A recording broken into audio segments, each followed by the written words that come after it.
شہریار افریدی صاحب آپ کیا کہیں گے؟ 2 اٹیکس ہیں اور وہ درست کہہ رہے ہیں سردار صاحب کہ وہ جو انڈیا کی طرف سے ایک بہانہ ڈھونڈا جا رہا ہے کہ دوبارہ مارکہ حق کا جو شکست کھا چکے تھے وہ اس کا بدلہ کیسے لینا ہے، تو بہانہ ڈھونڈ رہے ہیں کہ دوبارہ کیسے حملہ آور ہو۔ بسم اللہ الرحمن الرحیم۔ سب سے پہلے آپ کا بہت شکریہ، تمام تعریف رب کی اور اربہا کربہا درود امام الانبیاء خاتم النبیین حضرت محمد مصطفیٰ صلی اللہ علیہ وسلم۔ دیکھیے جی، بطور ایک پاکستانی یہ بات بہت کلیئر ہے، چاہے وہ اپوزیشن ہو، چاہے وہ ٹریجری بینچز ہو، چاہے وہ پاکستان کی تمام اکائیاں ہوں، تمام سوچ ہوں، ہم سب پاکستان کے لیے ہر حد پہ جانے کے لیے تیار ہیں۔ پاکستان کے کسی شہر پہ، پاکستان کے کسی بھی باسی پہ حملہ پاکستان پہ حملہ ہے۔ اور میں ایک چیز آپ کو بڑے کلیئر الفاظ میں بتاؤں، مذمتیں باقی بہت ہو چکی ہیں، لیکن کیا کرنا چاہیے اگر مذمتیں؟ لیکن ہمیں بیسٹ پریکٹسز کو گلوبل لیول پہ دیکھنا چاہیے۔ اسرائیل نے ٹیررزم، کاؤنٹر ٹیررزم، ایکسٹریمزم کا کیسے مقابلہ کیا؟ انتفاضہ سے شروع ہوا اور پھر چلتے چلتے چلتے انہوں نے کلیکٹیو وزڈم کیا پریویل کی وہاں پہ؟ انہوں نے سب کو آن بورڈ لیا، ٹیکنالوجی، اینڈ دین تمام سٹیک ہولڈرز کو مل کے ایک یونیفارم پالیسی بنائی اور اس پر زیرو ٹالرنس رکھ کے دن رات کام کیا، اور اس کا رزلٹ آپ کو دیکھا کہ اسرائیل جو ایسی کیفیت میں تھا کہ جہاں پہ خون کی ہولی کھیلی جا رہی تھی، اب it's the other way round, وہ معصوم لوگوں کو ٹارگٹ کر رہا ہے لیکن اس کے اپنے مفادات پروٹیکٹ ہیں۔ پھر دوسری کلاسک ایگزامپل ہمارے پاس، لیکن جو کام اسرائیل نے کیا، اس نے لبنان میں حملہ کیا، اس نے یمن میں حملہ کیا، وہ جارڈن میں اٹیک کرتا ہے، وہ اس کو سیریا میں اٹیک کرتا ہے۔ اپنی ذات کی میں بات کروں، حماس اور لبنان کے اندر اس نے پینیٹریٹ کر کے ان کی ساری وہ فرسٹ سیکنڈ تھرڈ ٹیئر پوری جو تھی اس کو اسیسینیٹ کر دیا۔ اسرائیل نے اپنے مفادات کو ایک جس طریقے سے بھی ایز اے ریاست اس نے اس کو پروٹیکٹ اور سیف گارڈ کیا، باقی اس کے جو عزائم ہیں وہ سب کے سامنے کھلے ہوئے ہیں۔ دوسری طرف جب ہم آتے ہیں 9/11 کے بعد، ہوم لینڈ سیکیورٹی، امریکہ نے زیرو ٹالرنس، نئی اصطلاحیں انٹروڈیوس ہوئی، environmental compliance, security compliance, social compliance, انہوں نے ہر حد تک کلیئر ایک میسیجنگ کی کہ چاہے وہ انٹرنیشنل فائنینشیل انسٹیٹیوشنز ہو، گلوبل بینکنگ سسٹم ہو، جتنی سارٹ آف موومنٹ ہو، امریکہ کے مفادات شروع اور ختم امریکہ کے امن سے ہوتے ہیں۔ اس پہ دیکھا ان کو خاطر خواہ کامیابی ہوئی۔ میں آج یہ پوچھنا چاہتا ہوں کہ یہ کیوں کہا جا رہا ہے ہمارے انٹیریئر منسٹر کوئی بھی یا منسٹر فار ڈیفنس کہ جی اسلام آباد سے یہ میسیجنگ ہے؟ پاکستان کی کسی بھی شہر میں، چاہے بلوچستان میں ہو، چاہے وہ فاٹا ہو، چاہے وہ کوئی بھی پاکستان کا شہر یا فرد ٹارگٹ ہو، مسجد ہو، مدرسہ ہو، کوئی بھی جگہ ہو، تو یہ پاکستان کے خلاف اٹیک ہے۔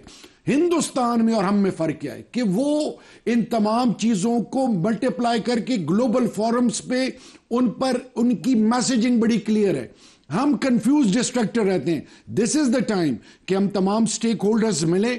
نیشنل ایکشن پلان کیوں بنا تھا؟ اس لیے بنا تھا کہ جب اے پی ایس کا فیاسکو ہوا کہ اب جو ہے ہم سب مل کے بیٹھیں گے۔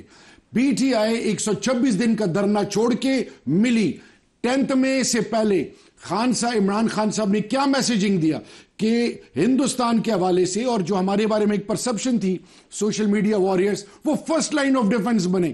آج وقت کی ضرورت ہے سب سٹیک ہولڈرز کو ساتھ ملائیں، اور 2 چیزیں ریزن بنتی ہیں ایکسٹریمزم کے لیے، ٹیررزم کے لیے۔ نمبر 1 پاورٹی، نمبر 2 وہ لیڈرشپ جو ذاتی مفادات کو پروموٹ کرتے ہوں۔ خدا کے لیے یہ جس طرح اپنی اولاد کا درد ہو، جس دن ہمیں یہ جو ہمارے افواج Pakistan, law enforcing agency, civil armed forces, اسی طرح سویلینز، چاہے وہ ڈرون میں مارے جا رہے ہیں، چاہے ان کو وہ لوگ جو ٹارگٹ کر رہے ہیں جو خوارج ہیں، جو اندازہ کریں ملک صاحب، قبائل جو فرسٹ لائن آف ڈیفنس تھے، پہاڑوں سے لوگ آتے ہیں خوارج کہ ہمیں کھانا کھلاؤ، نہیں کھلاتے تو ان کے ساتھ کیا ہوتا ہے؟ ان کو مار دیا جاتا ہے۔ پھر ہمارے جو لا انفورسنگ ایجنسیز ہے وہ جاتے ہیں کہ آپ نے اس کو کھانا کیوں کھلائے؟ بھائی 2611 کلومیٹرز بارڈر، اس کی فینسنگ ہوئی تھی، اس سے پہلے فینسنگ کیوں نہیں ہوئی؟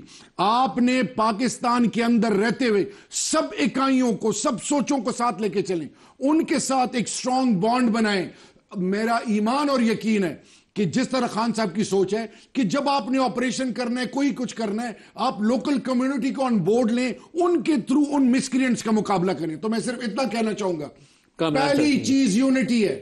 دوسری چیز افیکٹو وہ پالیسی ہے جو نیکسٹ الیکشن پلان پہ بنی تھی, جس میں ایڈوائزری کمیٹیز بنی تھی, ان کو ایکٹیویٹ کریں, پروفیشنلز کو ہائر کریں, نیکٹک کو. اور آپ صرف یہ نہیں کہ ابھی دھماکہ ہوا وقتی طور پہ 2-3 دن پوری قوم اس کی مذمت کرے, ابھی ہم نے منطقی انجام تک اس کو پہنچانا ہے, اور ہم نے ہر فورمز پہ ہندوستان کو اور افغانستان کو بھی انگیج کرنا ہے. اس حوالے سے تمام سٹیک ہولڈرز کو آن بورڈ لینا ہے. شہریار افریدی صاحب, مارکہ حق میں بھی جتنی یہاں پولیٹیکل پولرائزیشن تھی, بہت سے انڈیا کے اندر جو ناقدین تھے ان کا خیال تھا کہ بٹی ہوئی قوم ہے, لیکن اس وقت 25 کروڑ یوں تھے. تو اللہ پاک کرم فرمائے, یہ نہ سرحدوں پہ جنگ کی صورتحال آئے ہوئی تو پھر 25 کروڑ یوں ہی ہوں گے, اس میں تقسیم نہیں ہوگی.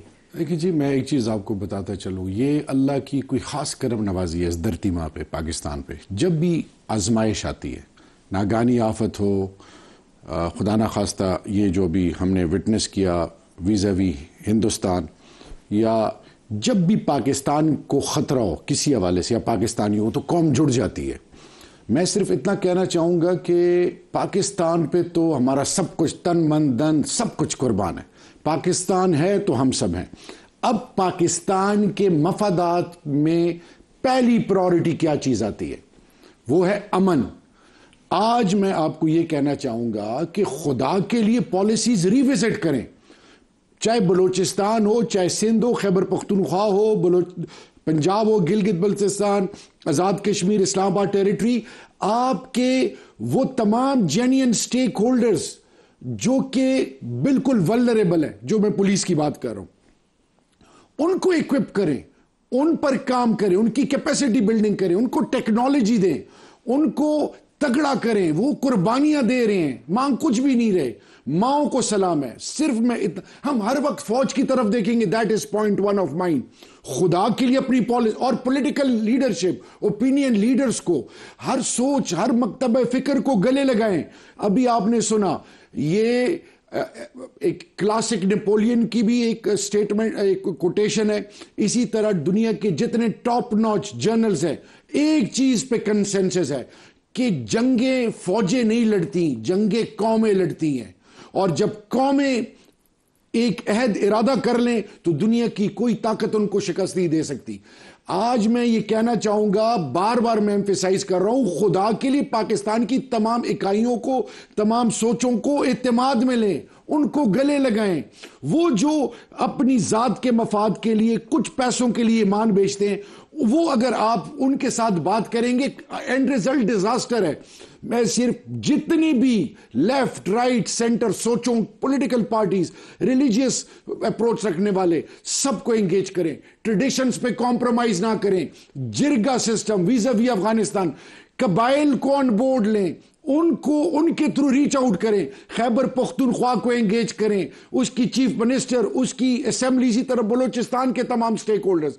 میں کیوں یہ بات کر رہا ہوں کہ اس ٹائم صرف اور صرف پاکستان کی بات ہے. اور 2 چیزیں میں اور کہنا چاہوں گا. ہم نے ایفیکٹو وار فوٹنگز پہ ڈپلومیٹک چینلز کو پرو ایکٹیو طریقے سے لابینگ کے ذریعے دنیا میں ہندوستان کو ایکسپوز کرنا ہے. وہ چہرہ جو مکروہ چہرہ ہے, جو کہ جب بھی الیکشن آتے ہیں وہ اینٹی پاکستان سینٹیمنٹس. اور دیکھیں, جب آپ نیوکلیئر ڈیٹرنس رکھنے والے ہوں, اور جب رشیا کو ہم اس ریجن میں ایڈ کریں, دنیا کی آدھی آبادی اس خطے میں رہتی ہے. صرف میں اتنا کہنا چاہوں گا کہ دنیا کو بتائیں کہ ہندوستان پاکستان کے ساتھ نہیں, دنیا کے امن کے ساتھ کھلواڑ کر رہا ہے. اور آخری چیز, نیشنل ایکشن پلان پہ سب کو, نیشنل سیکیورٹی میں سب کو بلائیں, انگیج کریں, اپنی ذاتی مفادات کو سائڈ پہ رکھیں. کہنا چاہ رہے ہیں اس پہ شہریار صاحب, میں صرف جلدی سے ایک لائن کہہ دیں. میں یہ کہنا چاہ رہا ہوں کہ صرف ایک دن یہ نہیں کہ جی ایک پارٹی سے دوسری پارٹی سے اس پہ بات کریں. اس کے لیے باقاعدہ ایک 15-20 دن اس موضوع پہ بحث ہو, اور ہر طبقہ فکر کو جو فوکس اور ڈیبیٹ دوسری چیز, پولیٹیکل ڈفرینسز ہو سکتی ہیں. For Pakistan we are all united, anything for Pakistan.